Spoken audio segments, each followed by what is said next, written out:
do the sex. Welcome back to Talk Sex with Annette, where we turn good and mess sex into unforgettable sex.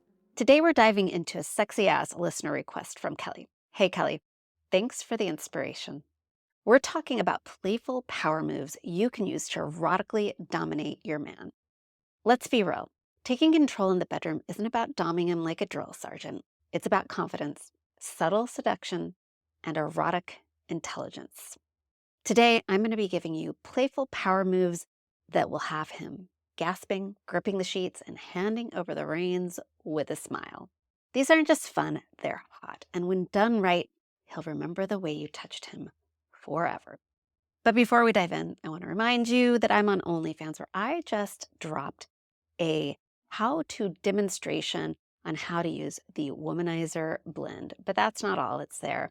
There are more how-tos there. There are audio-guided, erotic self-pleasure meditations and tons of content that's designed to make sure your intimate life only gets better. You can also find me over on Substack doing the same, dropping lots of great content you don't want to miss. And you can find me in either place under my handle at Talk Sex with Annette. You can also scroll down and you will find all of the links you need to find me wherever you want to find me there. Now let's make you a soft dom goddess in the sheets. This one's for you, Kelly. Cheers. Here's part one. We are going to start with power moves with a penis. Yes, we're starting there because that's what Kelly asked for. Number one is the pressure play hand job. Start slow and soft. Lube up, of course, because we're good partners. Use a light grip, like you're just getting to know it. Now here's the game. With every stroke, very slowly increase your grip. Inch it up until he gasps or moans or says, "That's too much," or drops a safe word. Then back off slightly, tease that edge, watch him squirm. Bonus, use your other hand to cup and massage his balls or lightly press the area just behind them, the perineum, for that added pressure. Why it works. This plays with his nervous system. Light strokes build anticipation, and the slow squeeze floods his body with intensity. It trains him to focus on every inch of sensation. The edge play, that's how you make him ache for you. The next one is the finger curl submission. This one's a sneaky power play. Place your hand over the head of his penis like a dome, fingers curling over. Slowly pull downward, gently stretching the skin as you go. It's not about pain, it's about control. That slow tug says, "I've got you." Pair it with eye contact and a raised eyebrow like, "What are you going to do about it?" Here's why it works.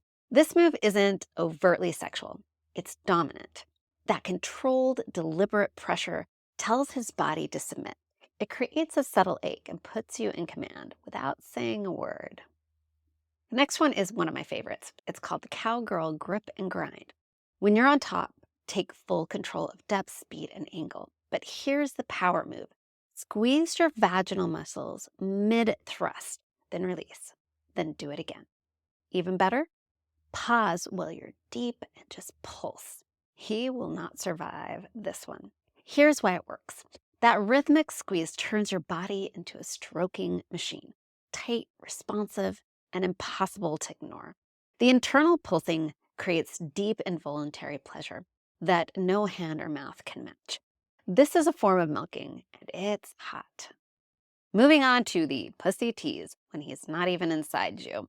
Lay him down, straddle him, but keep his penis just barely against your vaginal opening. This is going to feel great for you.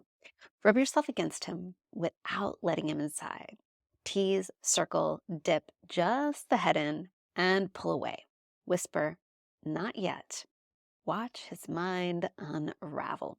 Here's why it works. Yes, it's a reverse form of just the tip. You're weaponizing anticipation. This move activates every nerve in his body with denial. His brain starts begging long before his mouth does. That frustration, deliciously erotic. Now for part two, erotic domination that goes beyond his dick. We're going to start with eye contact and verbal tease. A strong gaze is underrated. Lock eyes while you're touching him, or even just while he's undressing. Don't look away. Then speak your desire slowly. "You've been thinking about me all day, haven't you?" Or, I haven't decided if you've earned it yet. Confidence is everything. Even if you're shaking inside, say it like you mean it. Here's why it works. Eye contact creates psychological intimacy and arousal. Add verbal dominance, and you've hijacked his fantasy life. You're not just in the room, you're in his head. Now let's go over the slow undress command. It's a power move. Don't undress yourself. Make him do the work, but give him rules. Take off my shirt, but only my shirt. Or unzip me, please, but don't touch yet. Build tension with boundaries. Men crave structure, especially if it ends with release. Here's why it works. This flips the script. He's used to being in control. Now he's the one following your lead. Creating rules builds erotic tension and gives you the upper hand, literally and figuratively. The next one is the lap ride without permission. Sit on his lap, clothes on, or maybe just panties and some lingerie. Grind slowly. Move your hips like you're already fucking. But when he reaches for you, stop his hands and say, not yet. That restraint, it's hot for both of you. Here's why it works. Simulated sex without full contact creates overwhelming tension. Stopping him mid-movement signals that you decide when pleasure escalates. That moment of restraint, it's pure fire. The next one is whisper and earplay domination. Take control with your voice. Whisper dirty instructions into his ear while grazing your teeth against his earlobe. Example, you're not allowed to come until I say, do you understand? Even if you let him come 5 minutes later, that psychological dominance will leave a deep, erotic imprint. Here's why it works. The ears are one of the most underrated erogenous zones. Combine whispering, teasing, and a low growl with authority, and you create mental submission that hits harder than any physical act. Here's a bonus non-sexual power move that builds heat. It's the confident silence. At dinner or during conversation, just lean back, make eye contact, and don't rush to fill the silence. Let him feel you in the room. Your stillness becomes its own kind of power. Here's why it works. Silence makes space for desire. When you stop performing or over-explaining, he has to lean in to feel you. That quiet confidence, it lingers in his mind long after the moment is over. And then there's the slow kiss withdrawal.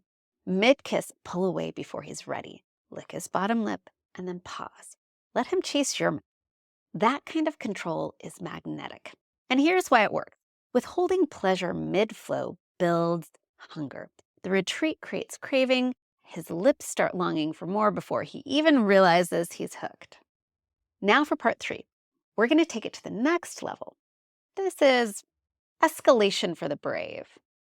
Option 1, use restraints. Try silk ties, under the bed cuffs, or even just your hands on his wrists. Start by pinning him down and saying, "You're mine tonight." If he's into it, keep him there and explore his body while he can't touch you back. Here's why it works. Restraints flip the power viscerally. Even light bondage awakens vulnerability and increases sensation. He's not just submitting, he's feeling everything more. Option 2, and this one shouldn't surprise you coming from me. Add toys to your takeover. Use a cock ring to heighten his sensitivity while you tease, or throw in some sensation play. Use a vibe on him. This is tons of fun, especially when he's restrained. And here's why it works. Toys aren't just props. They are power tools. The right toy pushes him beyond his usual orgasm pattern and reminds him that you're in control of the pleasure dial. Option 3 for dialing up your domination is try erotic role play. You're the intern. I'm the boss. You broke the rules, and I'm here to punish you. This doesn't need props or costumes, just tone, confidence, and a little backstory. Here's why it works. Role play creates psychological distance, which means freedom. He gets to explore submission without ego interference, and you get to embody your full erotic range. Option 4 is erotic denial. Edge him for 20 minutes without letting him come. Tell him, I want you to beg, not with words, with your body. Watch how quickly he gives in to your game. Here's why it works. Denial builds anticipation to the point of desperation. Holding him on the edge taps into primal arousal. And when you finally give permission, it's next level release. Okay, let's wrap it up. He wants you in charge. Remember, this kind of playful dominance doesn't diminish his masculinity. It enhances it. It lets him feel safe enough to surrender. And when a man surrenders to your pleasure game, you both win and get to enjoy next level connection, eroticism, and orgasms. Do you have a topic you'd like me to cover? Do what Kelly did and drop me an email at annette@talksexwithanette.com or scroll down and click on the link to my SpeakPipe and leave me a voicemail. I will do my best to cover it as quickly as possible. For more erotic power tips and step-by-step guides, subscribe to my e-newsletter or my Substack. You can scroll down for those links below. And don't forget to check out my OnlyFans for exclusive content. Finally, if you are looking for a guide, a cheerleader, or a sidekick on your pleasure journey, your dating journey, or just someone to help you overcome challenges in your intimate life, my sex and intimacy coaching books are open, and you can find out more at talksexwithanette.com. Until next time, folks, I'll see you in the locker room. Thanks again, Kelly.